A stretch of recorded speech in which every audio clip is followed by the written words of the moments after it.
Ya, salah satu pendekatan dari analisa kualitatif ya. Kalau minggu lalu kita sudah menjelaskan ya, apa saja bedanya antara kualitatif itu dengan kuantitatif begitu ya. Nah, sekarang kita lihat di mana salah satu dari analisa ya dalam analisa kualitatif yaitu adalah analisa yang namanya systematic literature review ya.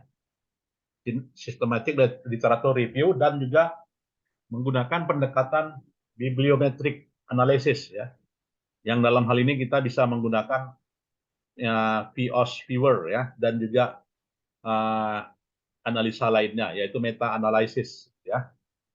Nah, jadi dalam pendekatan kualitatif yaitu pendekatan apa ini ya literatur review ya. Itu kita definisikan terlebih dahulu ya, yaitu bagaimana mengevaluasi secara kritis ya dan juga mendalam dari penelitian sebelumnya. Nah, jadi di sini uh, literatur review itu adalah menganalisa ya review atau menganalisa atau juga mereview dari literatur sebelumnya atau dari paper-paper yang sebelumnya sudah terbit begitu ya. Itu menurut Shuttleworth 2009 ya. Jadi ringkasan dan sinopsis bidang penelitian tertentu yang memungkinkan siapapun yang bisa membaca makalah tersebut dapat menemukan alasan dalam melakukan penelitian tersebut. Nah, literatur review ini jadi sifatnya hanya mengevaluasi ya, kualitas dan temuan-temuan penelitiannya. Jadi kalau ada 40 paper, maka 40 paper itu kita evaluasi gitu ya. Sejauh mana konsistensinya, sejauh mana uh, pendekatannya, ya sejauh mana hasil yang ditemukan dari paper-paper sebelumnya dan itu dianalisa gitu ya. Nah, jadi dalam hal ini untuk penyusunan disertasi ya untuk pendekatan literatur review ini diperkenankan ya karena merupakan bagian dari pendekatan kualitatif gitu ya.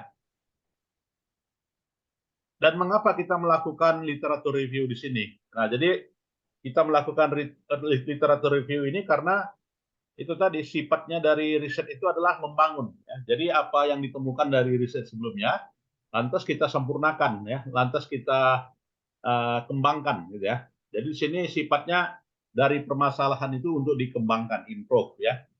Dan juga uh, penelitian dari sebelumnya itu dibangun ya. Apakah ada hubungan gitu ya? Atau apakah ada hubungan dengan permasalahan yang akan dilakukan riset gitu ya. Nah, jadi di sini bagaimana mengkoneksikan ya literatur sebelumnya antara satu riset dengan riset lainnya ya. Nah, apa manfaatnya? Manfaatnya tentu saja adalah pertama kita memecahkan permasalahan gitu ya. Esensi dari penelitian itu kan ya bagaimana kita memformulasikan masalah lantas mendapatkan jawabannya gitu kan. Maka literatur review alatnya.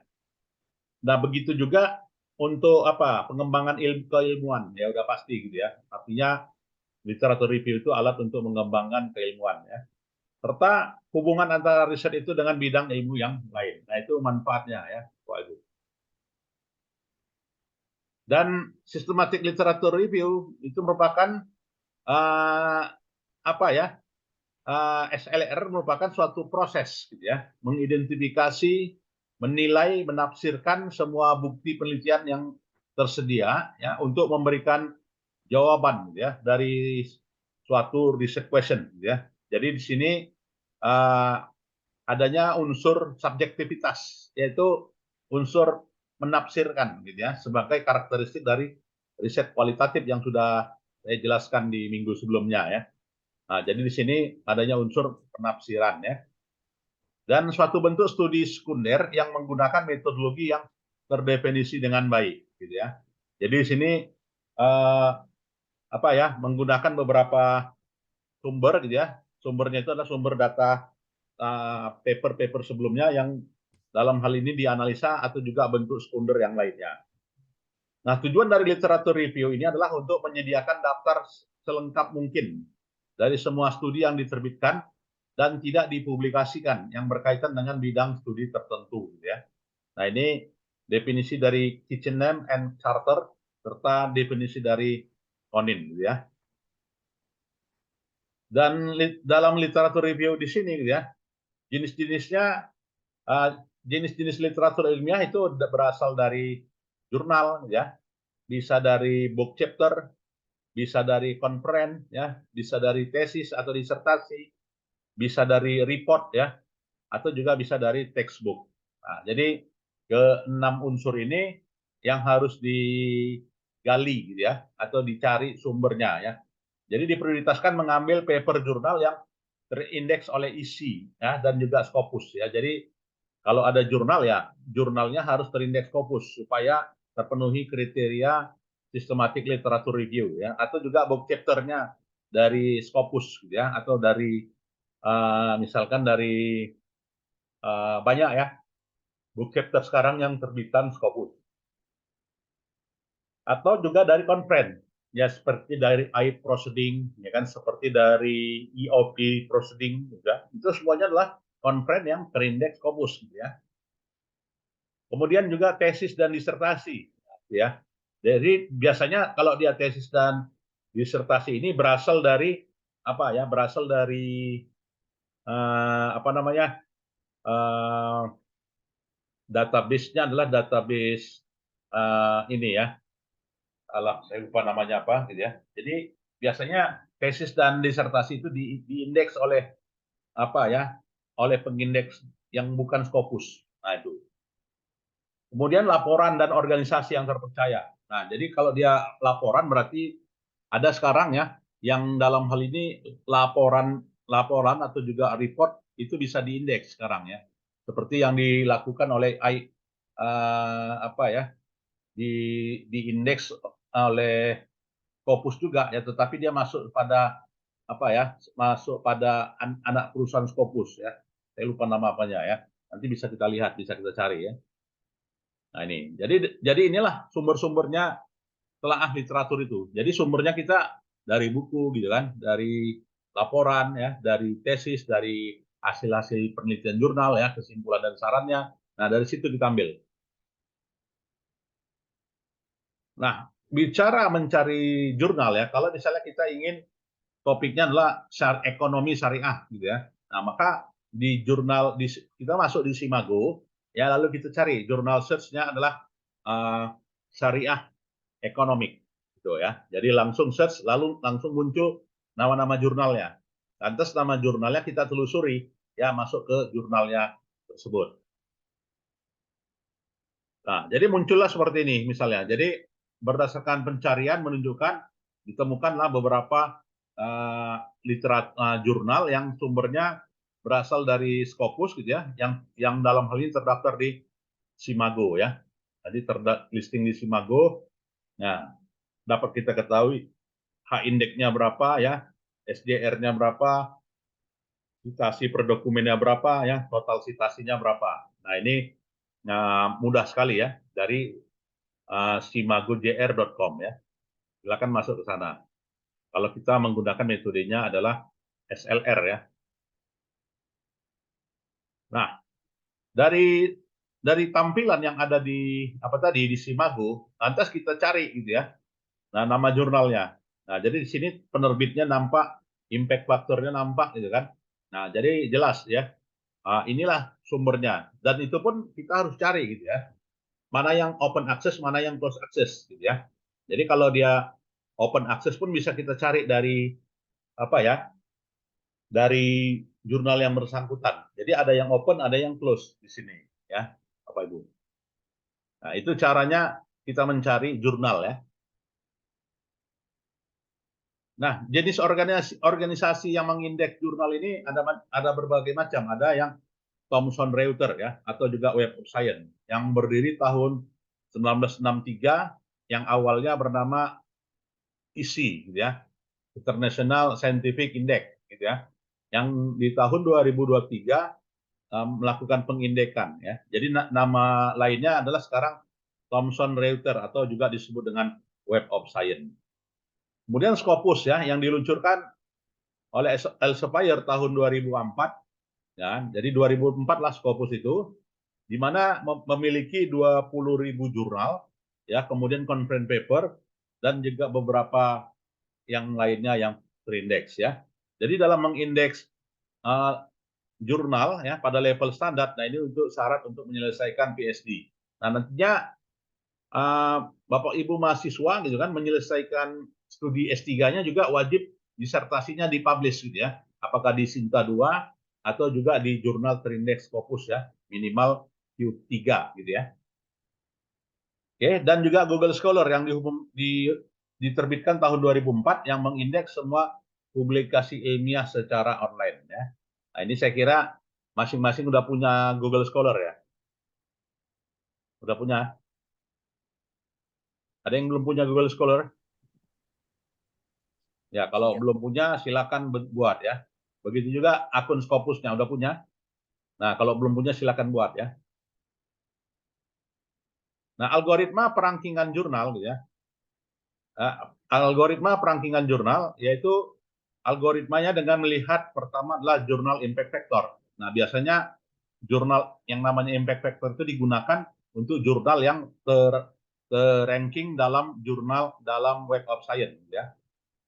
Ya, kemudian eigenvector science, eigenvector score ya. Nah, ini adalah yang bersumber dari yang digunakan di dalam isi Web of Science.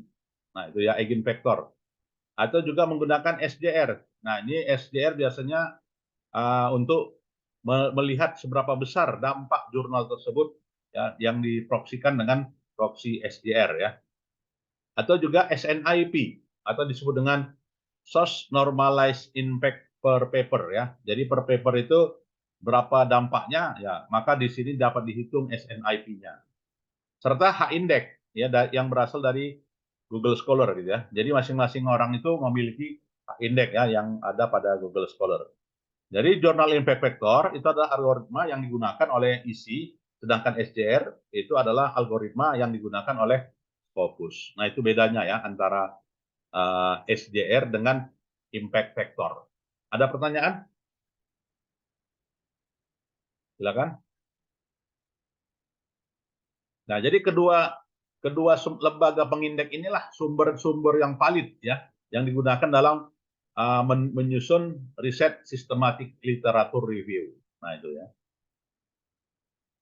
Nah, sumber pencarian literatur review ya. Nah, ini kalau yang mau gratis bisa dari SciHub ya, atau bisa dari LibGen, ya bisa dari Google Scholar, bisa dari ChatShare, bisa dari Bookzip dan juga bisa dari Lenpro. Nah, ini sumber-sumber pencarian literatur yang gratis.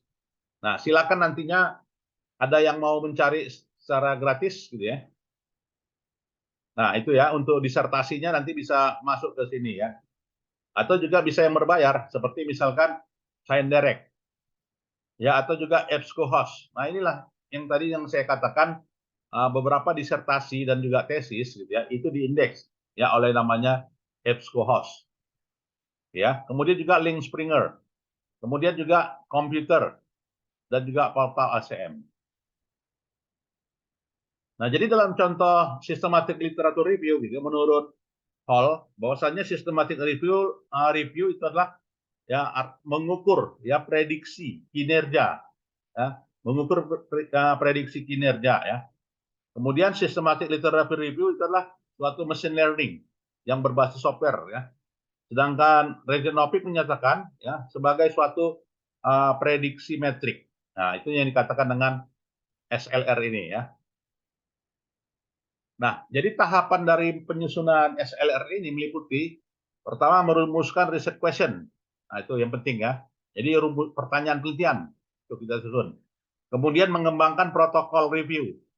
Nah, jadi dalam mengembangkan protokol review meliputi pertama identifikasi literatur yang relevan, kemudian lakukan pemilihan studi primer, kemudian lakukan ekstraksi data, kemudian lakukan nilai kualitas penelitian, dan melakukan bukti sintesis.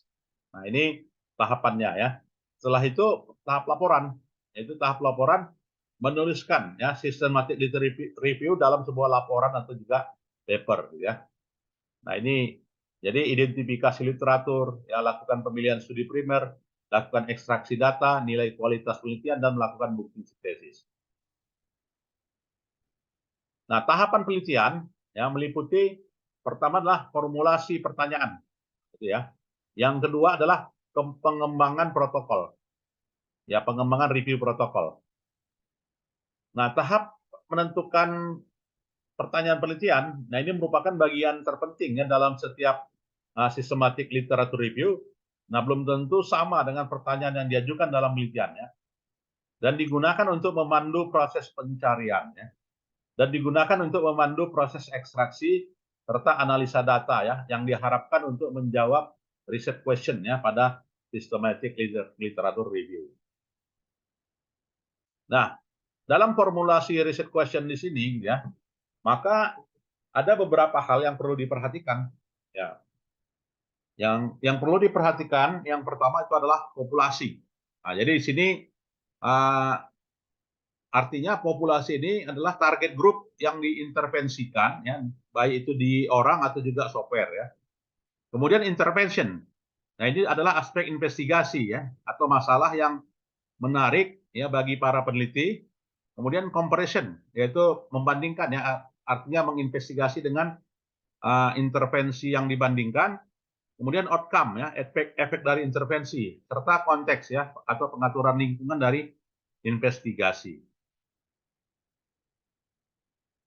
Nah, ini ada beberapa contoh ya, bagaimana systematic literature review ini mendeteksi tren ya, mendeteksi populasi ya.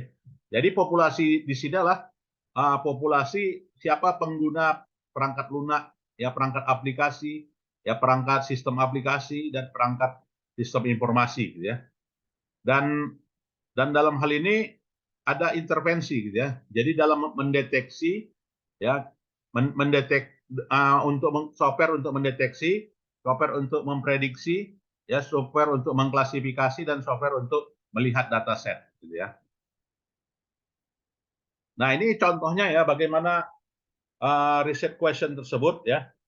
Nah, misalnya jadi pertanyaan RQ1, RQ2 sampai RQ9 gitu ya. Jadi ada 9 pertanyaan ya. Jadi 9 pertanyaan itu yang harus dijawab. Ya misalnya what journal is most significant software that detect prediction?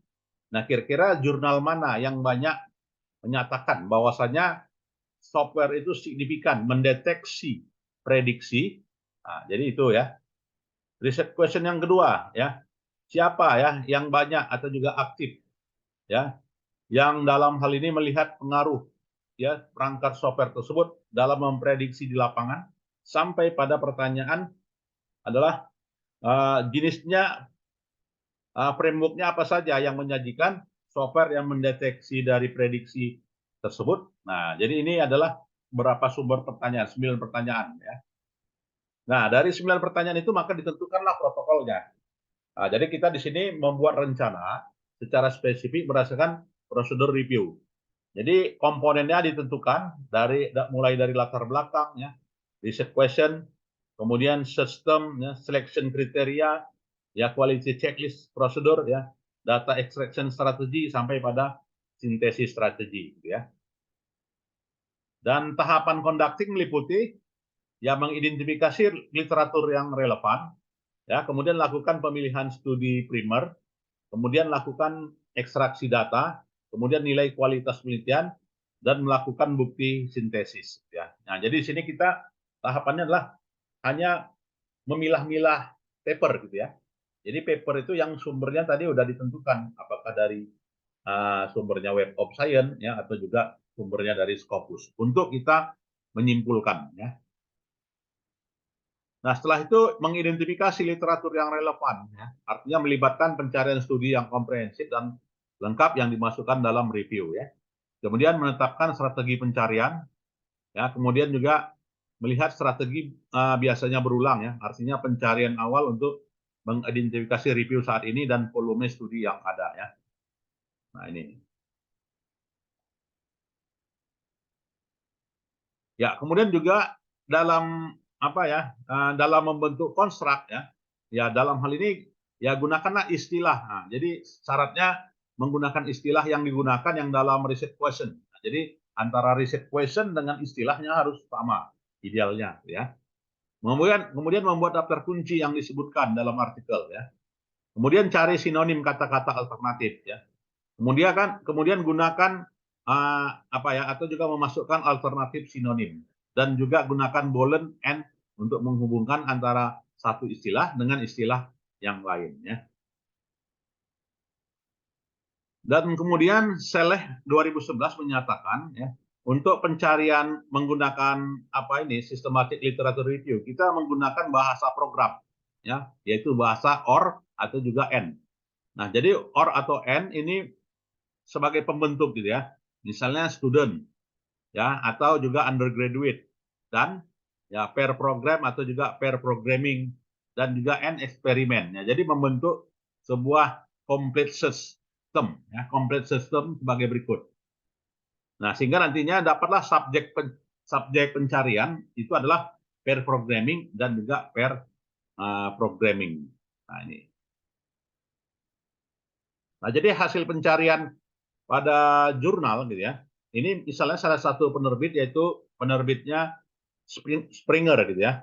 Nah, jadi Springer ini mencari ya. Jadi dengan metode, dengan paper yang berjudul Genetic Algorithm for Machine Learning ya, atau Pro Machine Learning Algorithm, atau juga Algorithm in Machine Learning Paradigm ya, ketika diklik pencarian ya. Jadi nah, pencarian kita paper tertentu dengan topik machine and juga learning algorithm pada publisher tertentu gitu ya. Nah, ini didapatkan. Kita tahu ya kan, Springer ini dari Jerman ya, artinya apa ya, jurnal yang reputasi ya, yang sangat bagus. Dan pencarian yang lainnya yaitu dengan cara melihat digital library ya. Kemudian reference list ya, dari relevan sumber yang relevan, dari jurnal ya, dari conference ya, dari riset register ya, dari internet, sampai pada dari sumber yang lainnya ya. Jadi menemukan bukti ya bahwasanya berdasarkan pada database yang digunakan ya, maka nantinya dari database tersebut akan dilihat ya, kira-kira paper-paper mana ya yang berhubungan dengan sumber-sumber yang kita masuki tersebut ya, cari pilah gitu ya, artinya kita di sini memilah. Nah, atau juga dari SC Hub yang gratis. Jadi SC Hub itu Springernya kita copy ya kan, kita copy ke SC Hub, maka nantinya dari SC Hub itu dengan mudah ini kita download ya secara gratis. Nah, silakan gunakan SC Hub. Nah, dari SC Hub itu terbukalah filenya sebagai berikut. Nah, ini dapat papernya open access ya. Kalau nggak melalui SC Hub, bayar dia ya. Bayar. Nah, selanjutnya dari SC Hub tersebut gitu ya. Nah, didapatkan paper-paper yang relevan. Nah, dari paper yang relevan itu dibuka, di-download ya. Atau juga dari Google Scholar ya, mana yang open, mana yang tidak open, dengan SC Hub terbuka semuanya. Nah, ini ya. Jadi itu ya. Nah, selanjutnya di apa? Dikumpulkan di dalam Mendeley. Tujuannya adalah ya bagaimana ya kita melakukan manager reference ini ya, sehingga dapat terstruktur ya. Jadi seluruh paper itu semuanya masuk di Mendeley. Semuanya udah bisa kan Mendeley kan? Sudah, Pak. Udah ya, oke. Nah, jadi dimasukkan dalam Mendeley, selanjutnya nanti kita menyusun ya referen berbasisnya Mendeley. Nah, jadi dengan demikian ya, maka dokumentasi pencarian ya, yaitu melalui library digital ya, melalui jurnal, dan juga melalui conference ya, masuk di Mendeley tadi ya. Nah, selanjutnya kita masuk tahapan pelaporan. Nah, tahapan pelaporan di sini meliputi pelaporan yang disajikan berupa hasil conference dan hasil jurnal tadi. Nah, jadi dilaporkan lah ya bahwasanya ini sumber-sumber jurnalnya, jurnal A, jurnal B, jurnal C, jurnal D, jurnal E, atau juga jurnal F. Nah, dari pelaporan tersebut maka kita buatlah introduction-nya. Jadi kita buat gambaran umum yang terkait dengan riset ya. Kemudian juga tujuan dari penelitian ya, kemudian juga melihat analisa kelayakan ya, sampai melihat pengetahuan ya. Kemudian di struktur paper kita sajikan ya, nah, metodenya pakai apa, hasilnya bagaimana, discussion-nya bagaimana, lantas kesimpulan. Enak ya. Jadi cuman kita mencari jurnal, lantas kita sajikan dengan aplikasi ya. Nengok-nengok, oh kan, bagus gitu. Terus aku tanya-tanyain lah gimana Tetapi Google-nya pas systematic segala macam. literatur review ini Kata dia gitu. artinya di Ya, sini jadi kita dia tuh bukan kelemahan. bukan iOS. Ya, kelemahannya adalah banyak informasi yang disampaikan. Harmoni namanya. Memang orang di Amerika orang banyak pakai Huawei. Dan karena orang itu Huawei itu kayak dihack, daripada HP yang lain. Tapi itu dulu waktu cuma zaman BlackBerry gitu. Dan itu memang Huawei kalau handphone yang gadgetnya paling bagus.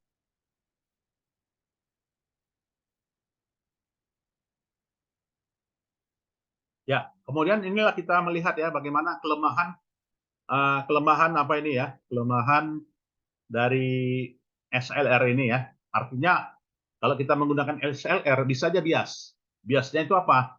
Banyak informasi yang disampaikan ya. Banyak informasi yang disampaikan sehingga apakah jurnal A, jurnal B, jurnal C tadi itu sesuai dengan rumusan pertanyaan? Belum tentu begitu ya. Ya artinya banyak informasi yang akan disampaikan. Susunan tinjauan bisa sangat luas sehingga dapat mengaburkan informasi yang penting terhadap kasus tersebut ya.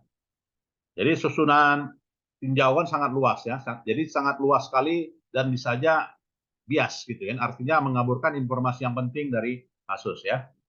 Kemudian kurang cocok untuk para pemula ya. Namun dapat digunakan untuk yang terapan ya karena mereka memahami penggunaan sumber literatur untuk ditetapkan dalam praktik ya.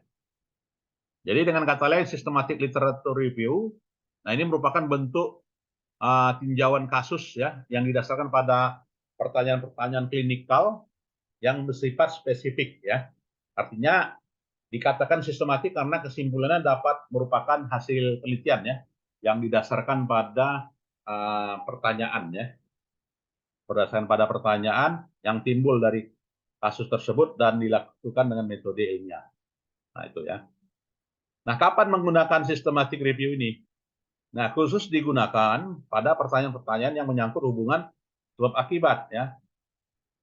Nah, ini kalau di dalam kedokteran ya, hubungan sebab akibat suatu penyakit atau risiko penyakit ya. Misalkan bagaimana korelasi perubahan enzim inhibitor dengan penurunan tingkat kematian pasien yang gagal jantung konsumtif gitu ya. Atau juga risiko kanker payudara dan hubungannya dengan konsumsi alkohol. Nah, ini juga perlunya penggunaan sistematik literatur review. Jadi hubungan antara paper itulah ya untuk mendapatkan makna yang diinginkan ya dari metode sistematik literatur review. Nah itulah ya yang dikatakan dengan sistematik literatur review ya. Jadi sini digunakan dalam penelitian kualitatif ya. Jadi Bapak Ibu nanti dalam disertasinya sah-sah saja ya menggunakan yang namanya apa ini ya, yang menggunakan SLR ini. Ada pertanyaan? Silakan.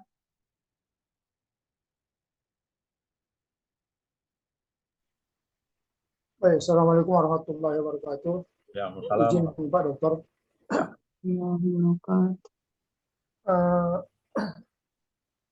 Mohon Pak Dokter, saya ada mau mempertanyakan mengenai literatur review yang akan direview. Ketika kita memilih sebuah jurnal, baik itu dari Scopus atau Emerald, kira-kira kita mengambil jurnal itu berdasarkan jurnal yang up to date atau berdasarkan skor yang telah sebelumnya dikutip orang lain ketika kita ingin mengambil jurnal itu untuk direview. Itu satu. Kemudian yang kedua, apakah bisa kita menggunakan ketika kita mereview jurnal, kita masukkan sekalian critical review dalam sebuah jurnal itu kita combine ketika kita mendukung sebuah disertasi yang mau kita buat dalam konteks review literatur. Mungkin itu Pak Dokter, izin untuk sementara waktu yang saya tanyakan. Mudah-mudahan bisa memberikan pencerahan sama saya. Assalamualaikum warahmatullahi wabarakatuh. Ya, Assalamualaikum warahmatullahi wabarakatuh. Ya, jadi dalam itu di systematical review ini gitu ya. Nah, di sini kita lebih mementingkan ya dari sisi citasinya ya. Artinya yang populer ya. Kalau ya bicara citasi, maka kita nanti bicara yang populer atau yang mayoritas diakses oleh orang banyak, gitu kan? Berapa jumlah aksesnya? Nah, maka itu yang kita prioritaskan ya untuk dijadikan sumber rujukan ya dalam systematic literature review dibanding dengan uh, dibanding dengan tahunnya, gitu ya. Artinya tahun misalnya prioritasnya 2022. Nah, sumber dari rujukan SLR itu adalah 2022. Ya, tentu saja lihat konteks kita ya. Jadi konteks, kalau ingin melihat konteks maka pencariannya itu adalah pencarian yang menggabungkan antara citasi dengan jumlah dengan paper yang terbaru gitu ya. Jadi idealnya adalah berdasarkan pada jumlah citasi atau juga jumlah artikel yang banyak di-download ya atau di searching orang ya di dalam SLR ini, sehingga bisa tingkat generalisasi dan juga tingkat memberikan kontribusi terhadap pengembangan keilmuan lebih tinggi gitu ya. Nah, itu yang pertama. Dan yang kedua terkait dengan apa ya, review jurnal gitu ya, antara critical jurnal dengan review jurnal gitu ya. Nah, jadi untuk SLR ini kita tidak memerlukan lagi yang namanya review jurnal. Ya karena apa? Ya karena ini adalah sumber yang sudah absah ya, sudah terpercaya. Sumbernya dari Elsevier, Scopus ya. Itu sudah direview gitu ya oleh 5 orang blind review ya, dan juga sudah ada muncul draft dulu gitu ya, lantas ada respon, lantas menjadi permanen. Nah, itu biasa dilakukan oleh penerbit-penerbit seperti misalnya Elsevier gitu ya. Jadi munculnya draft dulu, lantas dikomen orang. Ya, setelah ada komen, tidak ada komen, maka terbit permanen. Nah, ini jadi tidak memerlukan lagi yang namanya critical review. Jadi critical review itu digunakan ya ketika kita menggunakan pendekatan narasi gitu ya, narasi biasa di dalam penyusunan sebuah artikel. Jadi critical review itu